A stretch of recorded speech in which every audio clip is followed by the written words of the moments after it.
the CWL really started when a group of women sitting at the State Bar Convention in Sacramento listening to some ridiculous sexist thing. Suddenly, one of them stood up and said, on behalf of California women lawyers, I would like to say, and at that point, California women lawyers existed.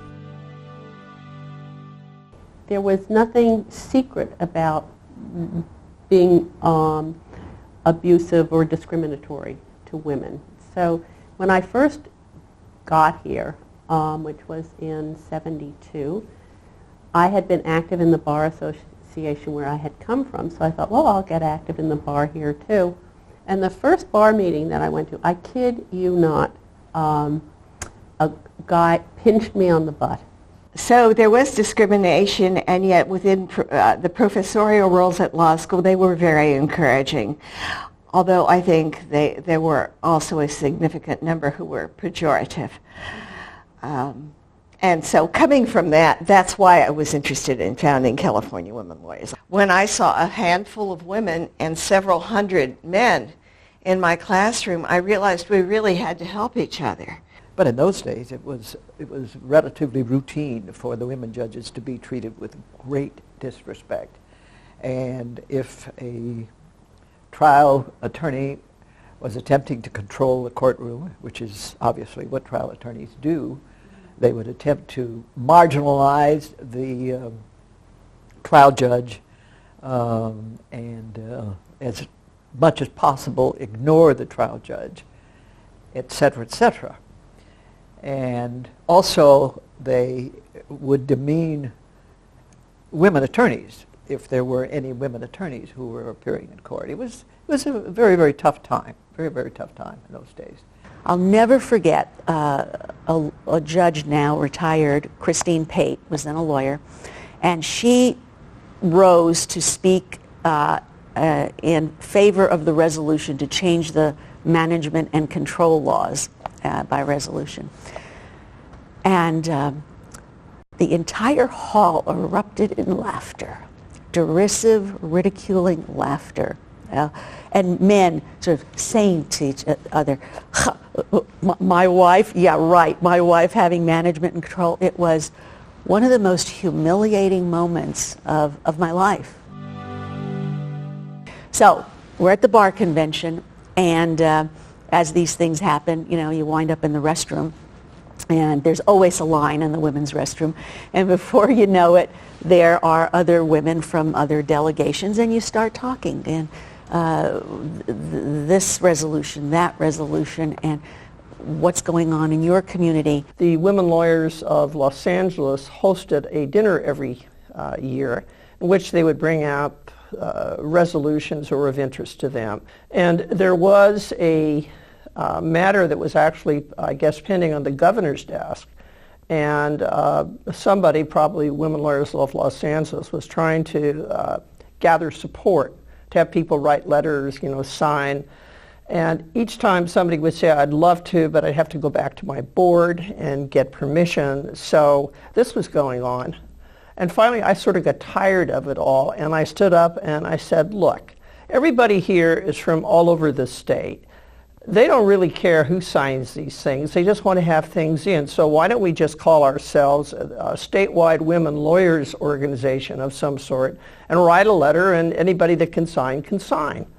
So Norma Zarkey, who was the first woman president of the Beverly Hills Bar Association, stood up and said, I move we form a statewide women lawyers organization. Somebody yelled second, and that was it. So we now had a statewide women lawyers organization so we could sign a letter. We actually decided we needed a name first before anything else. We needed a name. And all of us think that we came up with the name. I certainly believe I came up with the name. We talked about Association of Women Lawyers in California. Well, too long. You know, we talked about Women Lawyers of California. And the minute we heard California Women Lawyers, we knew we had it. It just sang to us. We knew we had it. And that afternoon, Joanne Garvey got up to speak. And you know what? I don't remember what the resolution was about, and I doubt anyone does anymore. But she said, Mr. Chairman, I rise on behalf of California women lawyers. And I still get choked up about it. You know, it kind of seems silly now, 35 years later, but it was such a seminal moment. We knew that things were going to be different from here on in. And then they decided that we had to have some sort of forum, so they, the group selected Roberta Ralph of Los Angeles and me. Since I was about to go off the Board of Governors, so I wouldn't have any, theoretically I would have time. And so we were supposed to be the chairs of the North and South. So that's how the thing got started, at a State Bar meeting. After a dinner, which perhaps spirituous liquors may have been consumed. We don't know. At the 73 Bar Convention, two women who are the sparks for California women lawyers, not just the founding mothers, but the sparks of the idea. Joanne Garvey from San Francisco and Roberta Ralph from Los Angeles. You cannot find two more different women in every respect, except they had a common vision. That is to coalesce the power of the women lawyers in the state to do the kinds of things we all felt a responsibility to do. That is to change attitude, laws, the profession, the judiciary. So the decision was made to start a statewide women lawyers organization, and there was some discord between Northern and Southern California at the time. And so the final decision was, all right, let's do a provisional board with Justice Joan Dempsey Klein, who was even then a very distinguished justice and still is. She's the senior presiding justice of the California Courts of Appeal. But anyhow, the decision was to ask her to be the first provisional president because everybody could agree on Joan Dempsey Klein. By 74, we thought, what the heck, there's some of us up here in the northern part of the state and some of us down here in the southern part of the state, and we would have a much greater impact if we had a solid voice, if we could speak with a solid voice. And so we put the organization together, I think it was 1974, down in San Diego at some jazzy hotel. I'll never forget the experience of the beginning of this organization. And there were differences of opinion. There were strong personalities. There were a couple of strange ones among us. But generally speaking, we had an agenda and we stayed on track. Now, I don't want to put too rosy a hue on it, the rose-colored glasses of times. There were arguments, there were debates, there were, people storming out of the room because everybody thought that their particular tactic or point of view was the right way to go. There were cooling off periods, and there was a growing division. I want to say north-south, but it was really San Francisco, LA. So because of that, we decided that San Diego was going to be neutral territory, and we decided to have our constitutional convention in San Diego, which I then chaired. And for a variety of political reasons that I never really was privy to, it was decided I should be the first provisional second vice president of this provisional board. So we selected, this group met in San Diego, neutral territory, neither LA nor San Francisco. And we held the first meeting of the provisional board. They all got together and they decided, rightly, that the one person statewide who could unify, who had the credibility to unify all the women in the state was Joan Dempsey Klein. So they prevailed on Joan, and there was a meeting in Sacramento the next year, and Joan became the first president. And that's how it started. We brokered a deal in which Joan Dempsey Klein was a compromise candidate. Everybody liked Joan, so that was easy. And we carried proxies down to the meeting, and we actually had something like 30 proxies. Lucy McCabe, who was very much involved in this, was the holder of the proxies. And then they had their first real election in which Judy McKelvey became the first president. And after we met there, a number of us went to my house I had a great big house out in Sherman Oaks at the time. And we had a slumber party for 2 or 3 days and put together all the bylaws and stuff. At Joan Dempsey Klein's house in L.A., and it was a slumber party. We spent a couple of days and nights there around her swimming pool writing the bylaws, along with, I think, her husband, for CWL.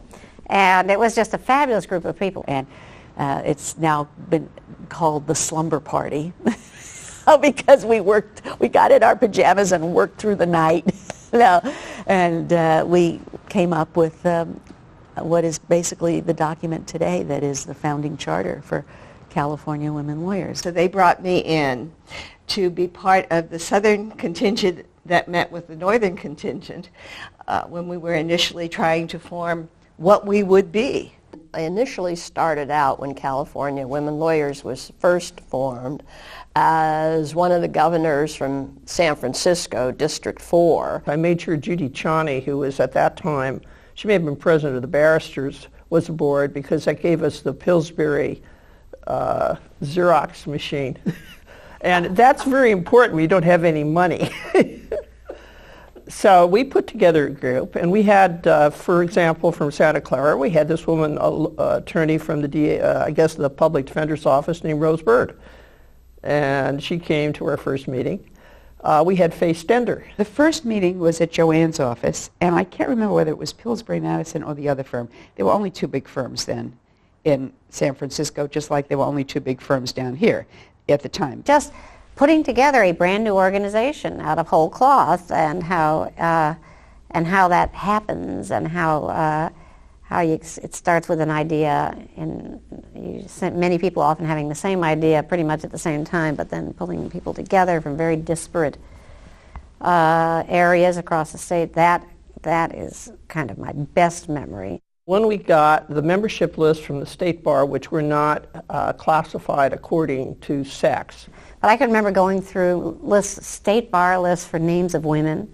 You know, what do you do with Sydney? You know, to try to find out the names of every woman lawyer in California, because at that time only about 3% of lawyers were women. And I remember I got a very irate letter from somebody who was named Evelyn. I think that is the correct pronunciation in the British sense. And Evelyn, being a gentleman, or at least a very annoyed male lawyer, pointed out that he didn't want to belong to this organization, and he was sick and tired of people always confusing his name. So we then essentially had a sort of a rather complete list of women lawyers in the state. It was the first time anybody ever had that. You know, we were going around saying we were a statewide organization and making it sound like, you know, there were really a lot of women lawyers up and down the state of California. Well, if you really look behind, I mean, yeah, there were several in Los Angeles, some in San Francisco, and maybe 1 or 2 in Fresno, and maybe 1 up in Humboldt, but there weren't very many of us really. But the numbers that we had certainly were very effective, I think, and demonstrating that we wanted more women judges and we wanted more women in departments, etc. But if anybody truly had looked to see, you know, how small we were at the beginning, perhaps they might have contemplated a consumer fraud suit. I don't know. That instead of a few women lawyers scattered about, you had a sense that there was this context, this group, this mass, and you weren't alone anymore. You had a sisterhood, and so CWL was terribly important in that creating of that sisterhood. We said this is California Women Lawyers, statewide organization representing California women lawyers all up and down the state. Now, Mr. Governor, you reckon with us.